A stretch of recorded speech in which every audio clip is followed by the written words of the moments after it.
Okay, so we did already the salad. We did already the vol au vent. So let's go to the sweet part. Okay. Dessert. So the dessert is very simple today. Okay. It's strawberries, fresh strawberries that are being marinated in sugar and Grand Marnier and some mint. So you put it in the fridge and let it For how long? for 30 minutes. 30 minutes. Just so it gets like the flavor, the sugar melts, and you get like a nice syrup. Okay. Because you're gonna then pour this syrup on top of the strawberries. Yeah, so it's like they are sweating. Exactly. So what we're gonna do, oops, sorry. We're gonna take off this, you don't need this. And we're gonna cut the strawberries like in 6 slices. Okay. One question.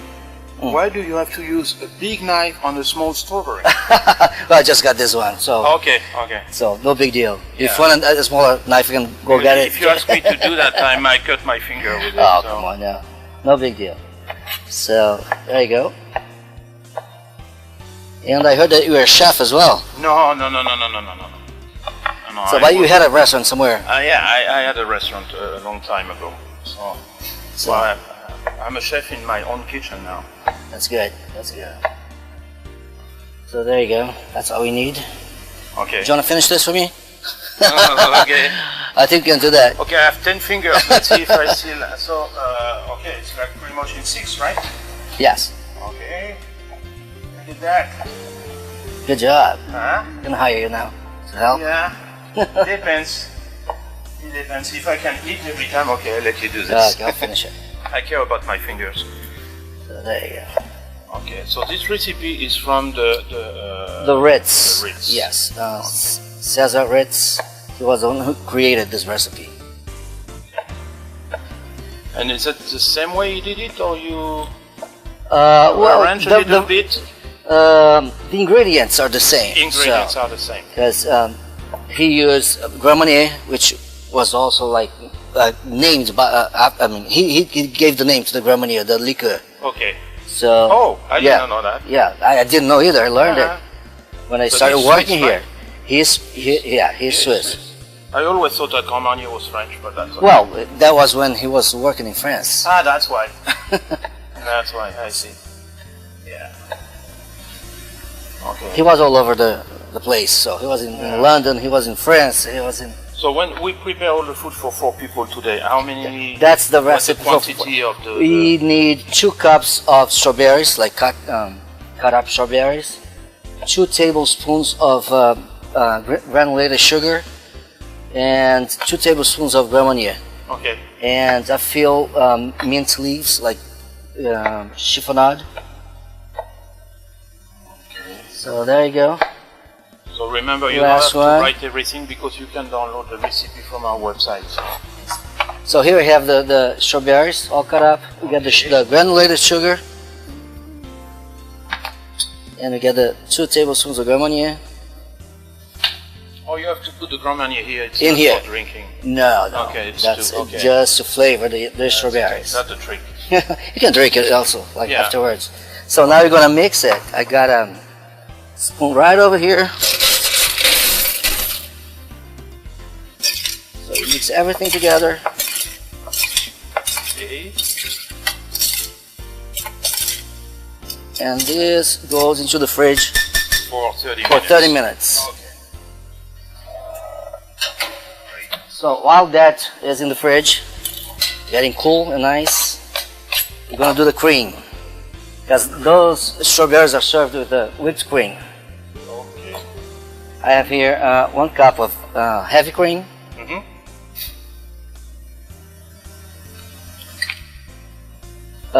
This, I forgot to tell you about this. It's not ketchup, huh? No. Okay, This is good. strawberry, pureed strawberry. Okay. So you got like... But is it fresh or...? It's fresh strawberry. Okay. You do it yourself.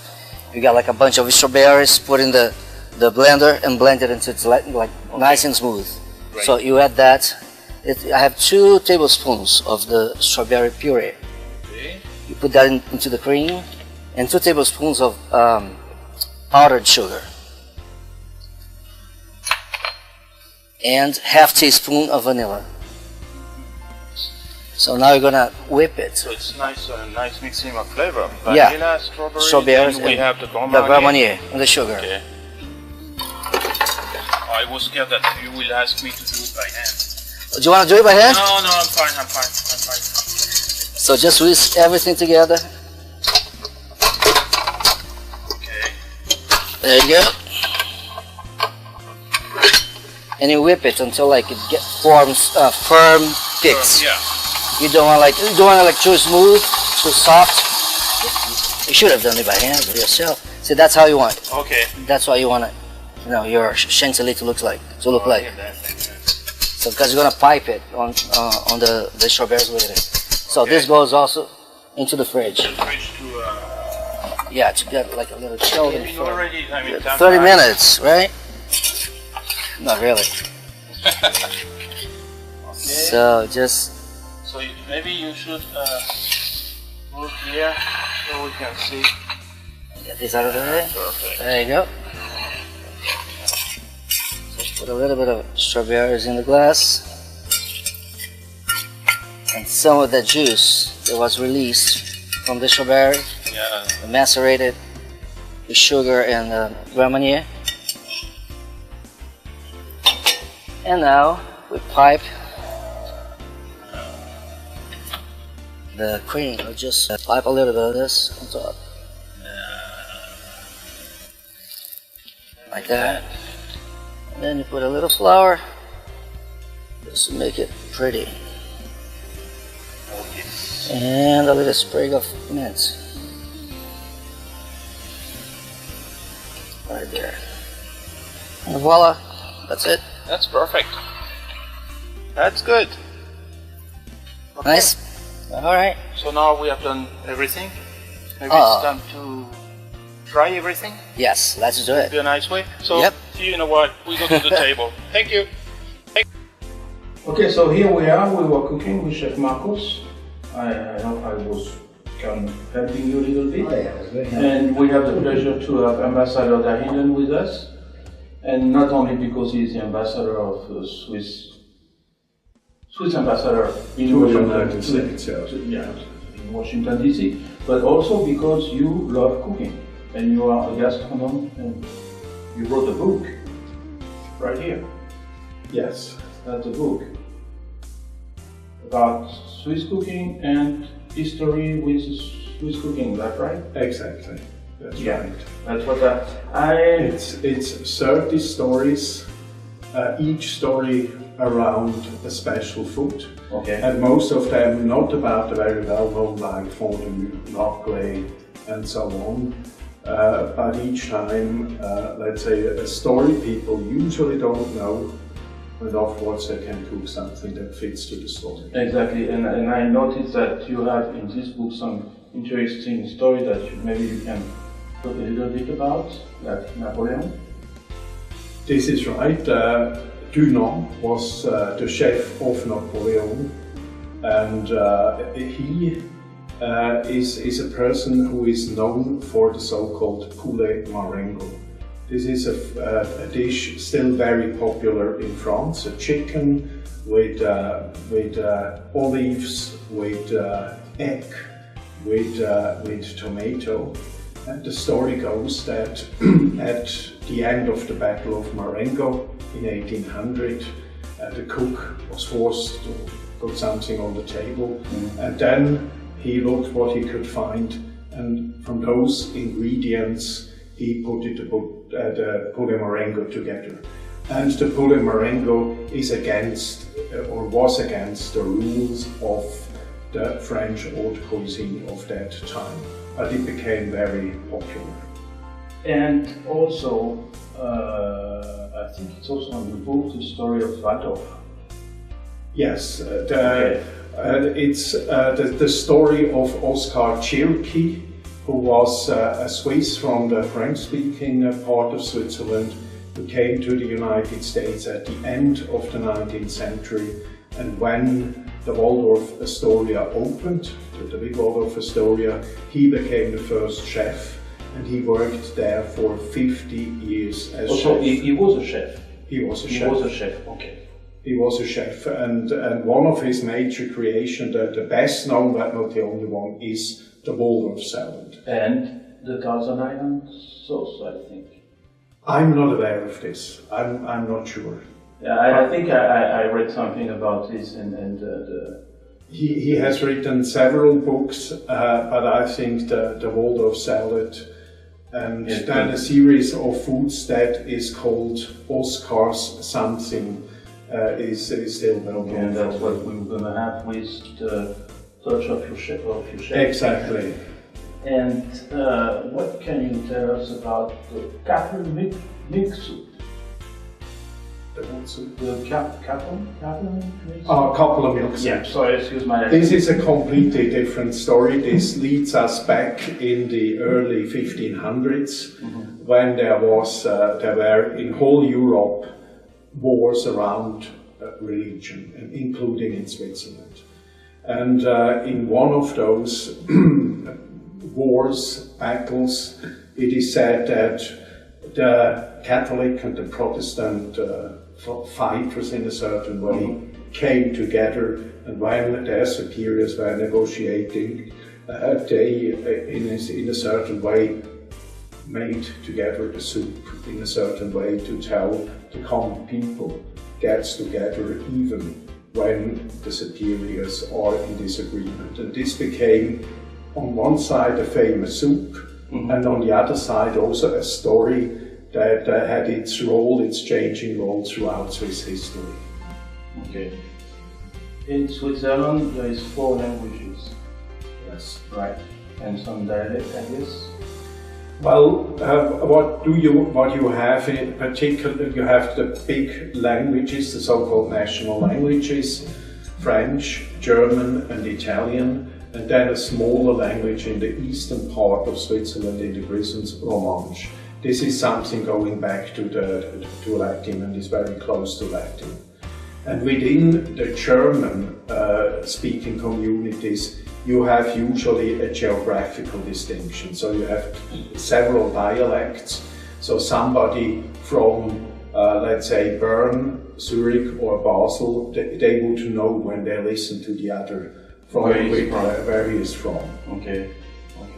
So Switzerland is not a big country in superficie, but you have, I was surprised to see that there is more than 800 different kinds of cheese.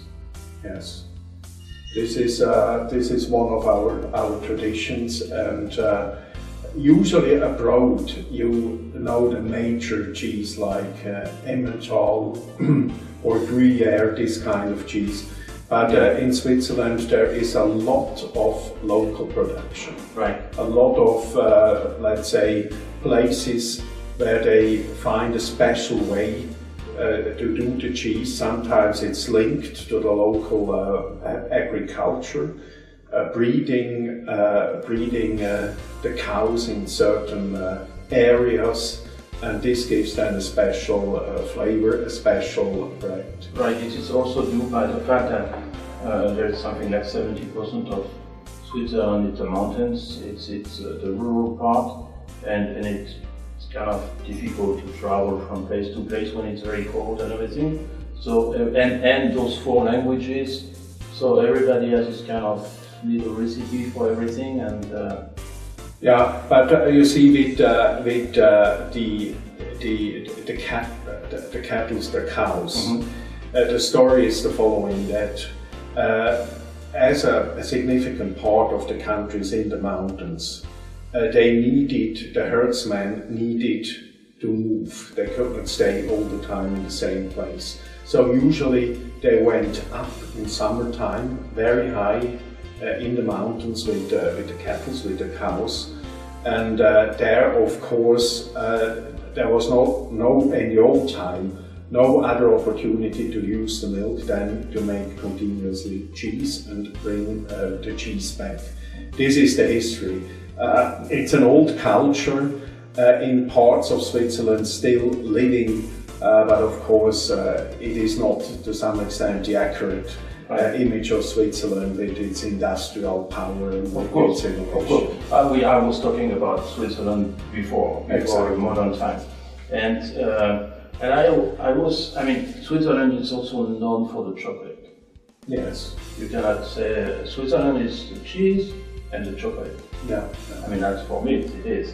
And what can you tell us about the invention of the milk chocolate was invented in Switzerland, right? Yes.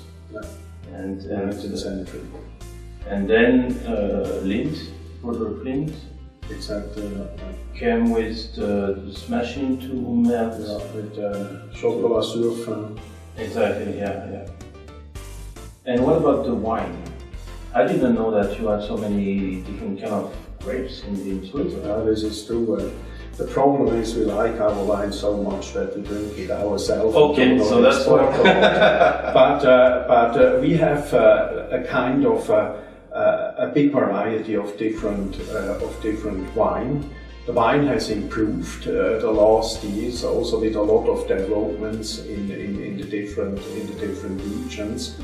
The white wine, most of the white wine is rather dry, not so sweet, and this fits very well to the taste people have. And very often, of course, we drink the wine to cheese, and there you would like some sort of acidity.